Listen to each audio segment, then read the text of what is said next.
സ്പെഷ്യലിലേക്ക് സ്വർഗ്ഗലോകത്തെ കാമധേനുവിനെ പോലെ എല്ലാ ദിവസവും പാല് തരുന്ന ഒരു പശുവിനെ മോഹിക്കാത്തവരായി ആരുമില്ല. എന്നാൽ പശു അല്ലെങ്കിലും കാമധേനുവിനെ പോലെ ദിവസവും പാല് തരുന്ന ഒരു ആടിനെ ലഭിച്ചതിന്റെ സന്തോഷത്തിലാണ് ഇടുക്കിയിലെ കട്ടപ്പനയിലുള്ള ഒരു കുടുംബം. 12 വർഷം മുൻപാണ് കട്ടപ്പന ഒരപ്പാങ്കൽ ഈത്താമ്മയും കുടുംബവും കുന്തളംപാറയിൽ നിന്നും ഈ ആടിനെ വാങ്ങിയത്. വാങ്ങുമ്പോൾ 2 വയസ്സായിരുന്നു ഇവളുടെ പ്രായം. അമ്മു എന്നാണ് ഇവൾക്ക് നൽകിയ പേര്. 98 ജൂലൈ 14-ാം തീയതി അമ്മു ആദ്യമായി പ്രസവിച്ചു. 2 കുട്ടികളാണ് അന്നത്തെ പ്രസവത്തിലുണ്ടായത്. പിന്നീട് ഇണചേരുന്നതിന് വേണ്ട ലക്ഷണങ്ങളൊന്നും ഇവൾ കാണിച്ചിട്ടുമില്ല, പ്രസവിച്ചിട്ടുമില്ല.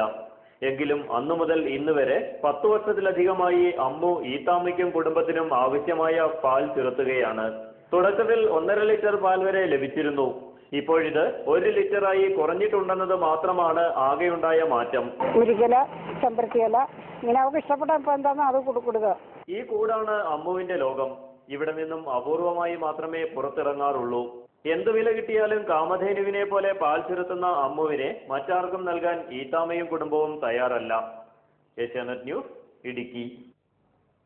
സ്പോർട്സ് വാർത്തകൾ.